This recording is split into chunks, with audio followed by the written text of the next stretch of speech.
Hello parishioners, it's Mother Storm here in the upstairs offices of St. James the Less. I'm standing before our wall of rectors about which I spoke earlier in the spring. Deacon Susie and I have decided to revive the Our Church, Our Home video series, so you'll be seeing more of these in the weeks ahead. And today I want to talk about our first, not technically, but effectively our first rector, Whittingham Olssen, who served from 1851 to 1871. And hang in there because this gets interesting. So the first thing you notice about him is this handsome beard, very Lincoln-esque.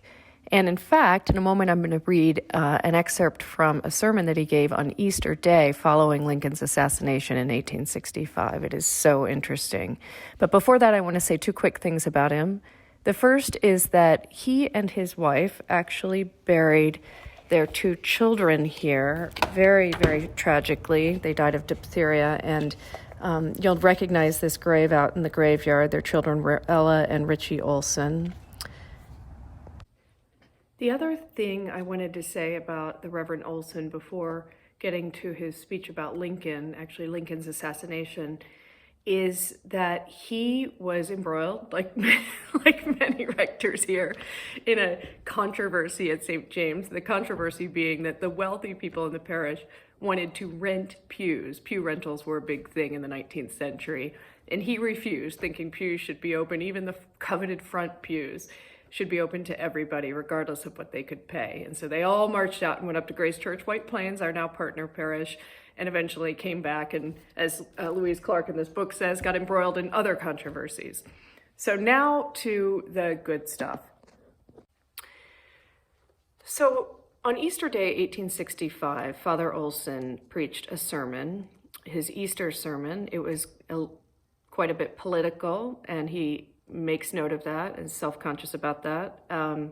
But then he says this, and it's remarkable. Remember, at this time, most of Scarsdale did not most, but the majority of people in Scarsdale voted for, in two elections, Lincoln's opponent.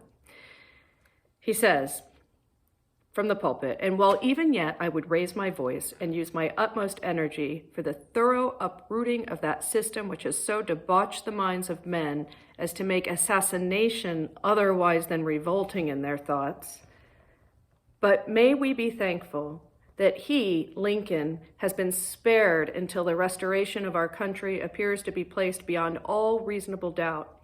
It is possible that a more speedy and thorough reunion of these states may be the result.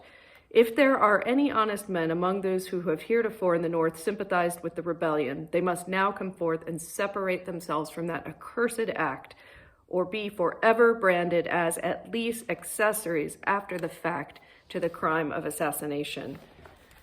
Wow, can you imagine an Easter Day sermon? That is incredible. And he remained at St. James for 6 more years. So he was remembered as the pastor who, the priest who pastored his congregation through the Civil War. And boy, did he, and bravely so. So today we remember the Reverend William Whittingham Olssen, first rector of St. James the Less.